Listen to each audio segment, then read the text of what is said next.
Do you need school to become a photographer? What is up, guys? It is Sunday, and it's just like any other Sunday, except this Sunday we are Q&A'ing it up. I asked you guys to DM me questions on Instagram, and you guys did. You guys gave me some solid questions, so let's get into it. Alright, first question, how did you get started with photography? Alright, so my final year of high school, which was a couple years ago now, and I took this class called Comtech, I believe, and we did like animation, photography, and video stuff, and it was pretty good. So that's when I had my first taste of photography, but I didn't really think much of it at the time until about, I guess, a year ago now, and I just kind of bought a camera because I was planning on doing some traveling, and I just started taking photos and went from there.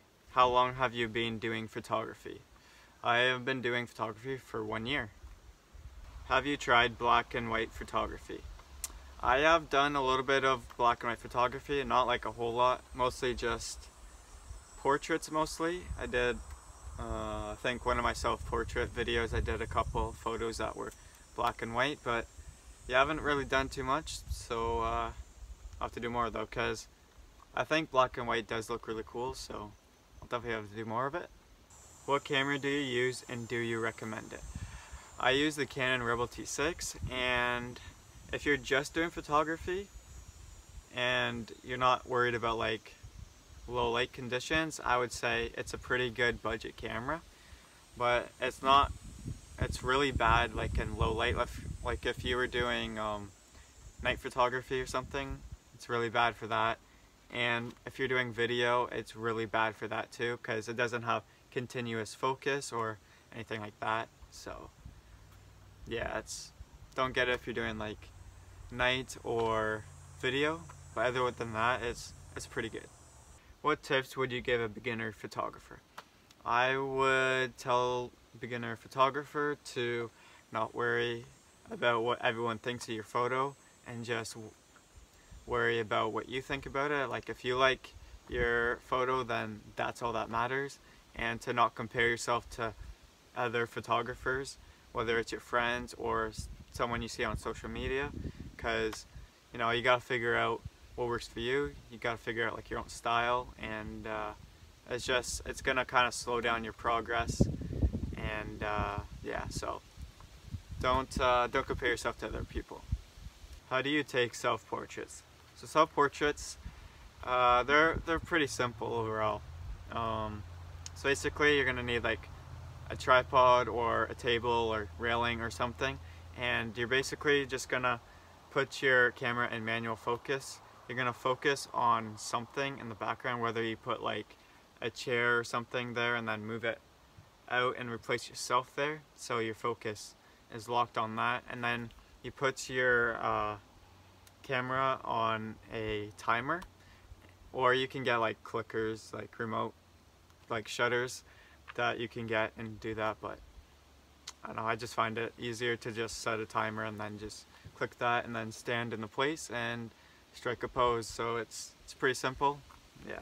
How do you talk on camera with confidence? So talking on camera, obviously you just have to do it. It just takes a lot of practice. I'm really not that confident talking to the camera. I still find it super weird talking to the camera every time I do it.